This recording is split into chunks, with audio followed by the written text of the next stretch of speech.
Halo tuh semua, nama aku Daniel dan di video kali ini aku akan kembali update mengenai EasyCash dan aku bakal jawab pertanyaan dari teman-teman semua mengenai EasyCash ya. Kalau misalnya kamu lihat di sini ada banyak banget pertanyaan yang masuk. Kalau misalnya aku lihat sepertinya di channel ini antusiasme dari teman-teman untuk investasi di EasyCash itu paling banyak ketimbang dengan platform-platform lainnya ya. Bisa dilihat dari segi view-nya, dari segi komen yang masuk, dari segi pertanyaan, paling banyak biasanya menanyakan mengenai platform P2P lending yang satu ini. Jadi aku udah kumpulin dan aku bakal coba untuk menjawab pertanyaan ini satu persatu ya teman. Kalau misalnya nanti videonya kepanjangan, mungkin aku bakal bikin beberapa part karena seperti yang kamu lihat ini pertanyaan yang masuk ada banyak banget. Jadi aku mungkin nggak bisa jawabin semuanya dalam satu video ya teman. Oke, sebelumnya aku pengen update dulu. Saat ini aku memiliki my asset di angka 279.297.941. Kemudian kalau misalnya sebelah kiri ini adalah earning before due date, artinya pendapatan yang akan aku dapatkan setelah semua danaku kembali ya teman. Kalau misal total earning, ini adalah total uang yang udah aku dapatkan dari EasyCash sejauh ini. Balance itu adalah balance, yaitu saldo kita saat ini. Lending asset ada di angka 207 juta, itu adalah dana yang sedang aku salurkan. Dan ini aku excited banget, karena kenapa? Karena dalam beberapa hari lagi, akan ada satu pendanaanku yang bakal jatuh tempo ya teman. Dan pendanaannya itu merupakan pendanaan yang besar. Waktu itu di tahun lalu aku masukin sekitar 60 juta. Kalau misal kita buka di sini, kita lihat di current lending asset, kita scroll ke bagian bawah, nih kamu bisa lihat ya, 20 juta, 20 juta, 20 juta. Dan ketiganya ini aku masukinnya di tanggal sekitar 5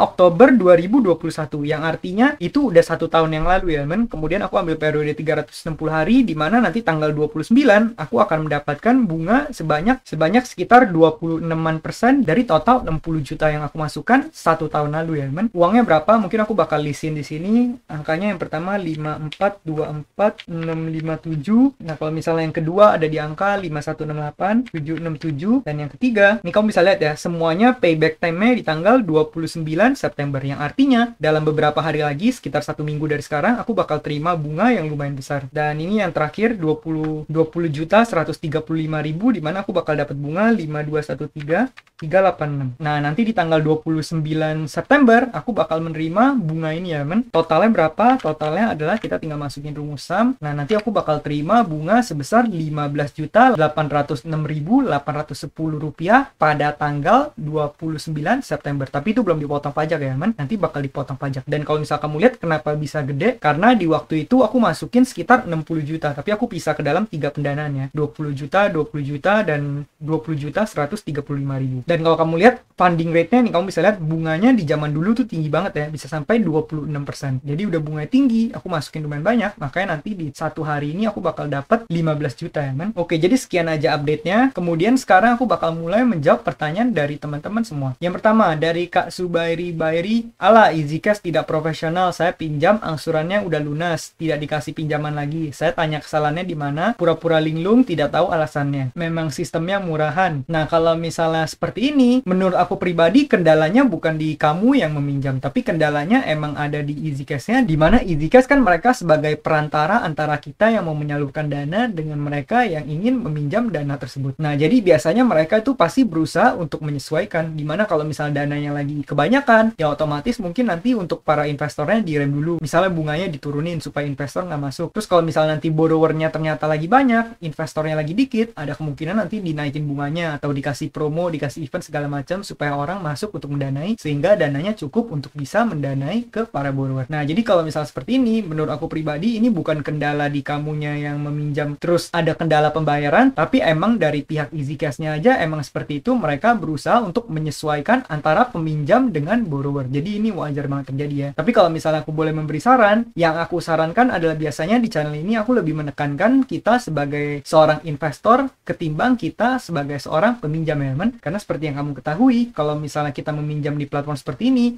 biasa bunganya bisa lumayan tinggi, bisa mencapai angka 0,4%. Maka dari itu, sebaiknya kalau misalnya kamu pengen meminjam pun, sebaiknya digunakan untuk keperluan yang produktif, jangan sampai meminjam untuk keperluan konsumtif. Kalau misalnya kamu pengen nge-lend di sini, itu akan jauh lebih baik karena kamu bisa mengembangkan dana kamu ya teman. Tapi pastikan kalau misalnya kamu nge-lend di sini, kamu harus tahu bahwa ini bukan investasi yang bersifat syariah, karena ini pasti mengandung riba ya teman. Nah, jadi buat Kak Subairi Bairi, semoga nanti bisa segera mendapatkan pendanaan lagi ya. Berikutnya dari Kak Oktara Robi 7 bunga itu masih nggak berlaku saat ini, katanya bunga yang sekarang turun. Nah, kalau misal kamu lihat di videoku yang ini kan videoku udah beberapa bulan yang lalu, dimana di video tersebut aku membahas tentang gimana sih cara aku mendapatkan passive income sebanyak 11 juta per bulan dari EasyCash. Nah, di video tersebut aku menjabarin semua pendanaan yang aku lakukan, dimana kalau misal kamu lihat pendanaannya, ada banyak banget pendanaan yang mendapatkan bunga sampai 25%, 26%, kadang udah 26% dikasih kupon lagi jadi 27%. Nah, tapi kalau misalnya kamu lihat dengan bunga yang sekarang, ini sama sekali beda ya, men. Nih, kamu bisa lihat bunga sekarang itu paling tinggi ada di angka 19% ditambah 2, artinya 21%. Kalau misal kamu tambah kupon pun mungkin paling jadi 23%. Sedangkan kalau kamu lihat pendanaanku yang di zaman dulu, kamu bisa lihat ya pendanaan yang tadi aku tunjukin misalnya contohnya. Nah, itu aja bunganya bisa sampai angka mencapai 26%. 26% kemudian kadang aku menggunakan kupon jadi ditambah lagi. Nih, kamu bisa lihat ya, udah 26% kemudian ada kupon 50.000 lagi. Begitu juga dengan yang bawahnya. Udah 26% ada kupon lagi 40.000. Nah, yang satu ini aku menggunakan kupon 1% sehingga udah returnnya 26% ditambah 1% menjadi 27%. Tapi jangan lupa ini belum dipotong pajak ya, teman. Nanti bakal dipotong pajak lagi sekitar 15% kalau udah submit NPWP. Nah, jadi kalau misalnya kamu tanya,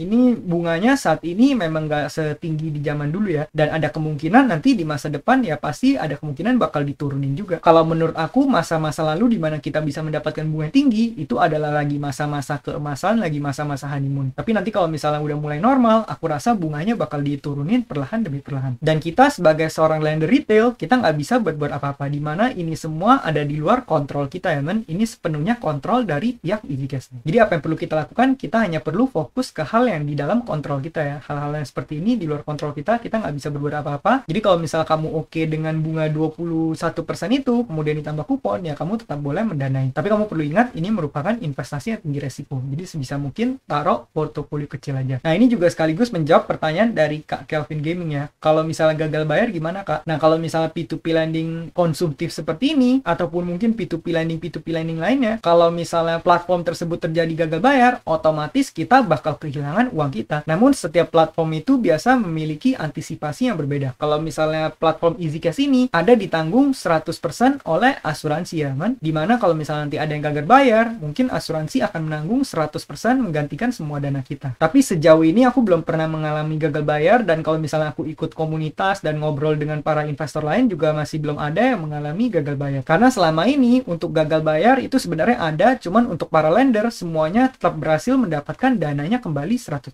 ya, man. Karena gagal bayarnya nggak dibebankan kepada lender, yaitu dibebankan oleh EasyCash. Mungkin EasyCash menggunakan asuransi, menggunakan dana provisi, atau gimana pun, atau menggunakan sebagian keuntungan dari profit mereka untuk nutupin ke lendernya. Nah, walaupun udah ada asuransi, walaupun TKB 100%, tapi aku tetap kategorikan ini investasi yang tinggi resiko. Jadi pastikan kamu taruh sebagian kecil dari porto kamu aja, atau mungkin kamu boleh taruh seberapa uang yang kamu siap hilang. Jangan sampai kamu naruh semua uang kamu ke platform seperti ini. Apalagi kalau kamu meminjam uang kemudian dimasukkan ke platform ini. Menurut aku itu kurang tepat ya, man. Kayak kalau misal kamu lihat di sini, aku naruh 200 sekian juta, ini bukanlah semua dari portofolioku. Ini hanya sebagian dari portofolioku. Karena kalau misalnya aku taruh semua portoku di sini, ini bisa menjadi sangat beresiko. Dan ini pun ada balance, mungkin nanti balance-nya bakal aku tarik, mungkin aku bakal pindahin ke bibit atau instrumen lain ya, man. Karena biasanya di EasyCash ini aku batasin 200 juta. Makanya kalau kamu lihat di sini, lending asetku hanya sekitar 207 juta sekian. Dan ada kemungkinan di kedepannya mungkin aku bakal main defensif, mungkin aku bakal tarik-tarikin danaku dari sini ya, man. Karena seperti yang kamu ketahui, sekarang ekonomi belakangan lagi nggak menentu. Jadi untuk saat ini, alangkah baiknya kalau kita nyetok cash dulu atau enggak main di instrumen yang lebih aman dan lebih rendah risiko. Maka dari itu, mungkin untuk beberapa saat ke depan, aku bakal sedikit main lebih defensif ya, man. Nah, semoga membantu buat kamu ya, Kak Kelvin Gaming. Berikutnya dari Kak Kitty Wonderland, Kak mau tanya, kenapa fitur auto redeem atau auto allocate di aplikasi EasyCashku nggak muncul ya, Kak? Mohon infonya, Kak. Terima kasih. Nah, kalau misalnya kamu belum mendanai, biasanya otomatis opsinya belum ada. Tapi kalau misal kamu udah mendanai, nanti kamu bakal bisa mendapatkan opsi tersebut. Caranya gimana? Caranya kamu tinggal pencet ke bagian lending asset, kemudian kamu tinggal pilih pendanaan yang pengen kamu ganti. Contoh aku tadi ganti yang tadi ya, man. Katakan aku pilih yang ini. Nah, di sini kan aku ngeset ada auto redeem. Artinya di tanggal 29 nanti dana tersebut akan ditarik ke saldo aku atau ke balance, dan nanti udah dari balance bisa aku tarik ke rekening aku. Cuman bakal nunggu beberapa hari sampai dananya masuk ya, man. Biasanya dijanjikan 3-5 hari, cuman belakangan entah kenapa EasyCash nariknya lagi cepet ya, 1 hari bisa langsung cair. Nah, jadi kalau misal nggak ada, itu mungkin karena kamu belum mendanai. Biasanya pada saat kamu ingin mendanai, di awalnya langsung ada opsi untuk pilih kamu pengen auto redeem atau auto allocate. Dan kalau misal kamu salah pilih, nggak perlu khawatir, karena di saat kamu nanti udah mendanai pun, kamu bisa ganti-ganti di tengah jalan saat mendanai. Contohnya ini aku bisa atur langsung jadi auto allocate atau auto redeem. Padahal ini pendananya udah aku danai dari tahun lalu ya, man. Jadi kamu nggak perlu khawatir soal ini. Kalau misal masih belum muncul juga, itu berarti ada bug di aplikasi kamu. Ada baiknya kamu segera update aplikasi. Kalau misal masih ada, kamu perlu tanya ke RM ataupun tim customer service, karena mereka lebih bisa bantu untuk kendala teknis seperti ini. Nah, semoga bisa segera solve, dan nanti kalau misalnya ada kendala lagi, kamu boleh tulis di kolom komentar lagi, nanti aku bakal bantu jawab ya buat Kak Kitty. Semoga membantu ya. Berikutnya dari Kak Oris Prasetya, saat mau mendanai yang betul itu kita pilih kredit skor peminjam yang tinggi atau rendah sih Kak. Yang bagus itu untuk mendekati 0 atau mendekati 1. Nah, jadi ini aku udah pernah jelasin di video sebelumnya, dimana kalau misalnya sistem di EasyCash ini sifatnya terbalik dengan biasanya. Kalau biasanya di platform lain kan angkanya semakin tinggi semakin bagus. Contohnya kalau misalnya kredit scoring kartu kredit yang angkanya 800 mungkin lebih bagus dari 700 lebih bagus dari 500. Nah, kalau di EasyCash ini dia berbeda sendiri, di mana angkanya itu semakin rendah maka semakin bagus. Jadi orang-orang yang memiliki kredit skor mendekati 0 lebih bagus daripada orang yang memiliki kredit skor mendekati 1. Jadi kalau misalnya perbandingannya adalah orang yang memiliki kredit skor 0,3 sama 0,9, kamu pilih yang mana? Kamu pilihnya yang 0,3, karena orang yang memiliki kredit skor 0,3 pasti kredit skornya lebih bagus ketimbang orang yang memiliki kredit skor 0,9. Kalau ada yang 0,4 sama 0,8, kamu pilihnya yang mana? Kamu pilihnya yang 0,4, lebih mendekati 0, artinya kredit skornya lebih baik, di mana mereka memiliki track record yang lebih baik di pendanaan-pendanaan sebelum ini. Jadi seperti itu ya, teman. Kalau misal kamu ngecekin video aku yang lama, itu aku sempet misinformasi, di mana aku malah kasih tahu sebaliknya ya, teman. Makanya kalau misal kamu cek di channel ini, ada satu video yang aku tulis klarifikasi EasyCash. Itu isinya adalah untuk meluruskan misinformasi yang sebelumnya aku berikan. Jadi yang benar adalah kredit skor yang mendekati 0 itu lebih bagus. Pastikan kamu pilih yang kredit skornya mendekati 0. Jangan pilih yang mendekati 1. Seperti itu ya. Walaupun sebenarnya kalau kamu pilih yang mendekati 1, sebenarnya juga bakal berhasil-berhasil aja sih. Karena seperti yang kamu ketahui di pendanaan-pendanaan yang lama, pendanaan-pendanaan yang 1 tahun lalu, aku misinformasi di mana aku kira yang angkanya tinggi itu malah bagus ya, teman. Aku kira yang deket 1 malah bagus. Maka dari itu semua pendanaanku aku pilih yang 0,8, 0,7. Tapi pada akhirnya semua uangku berhasil kembali. Dan kalau misal kamu lihat di sini, aku masih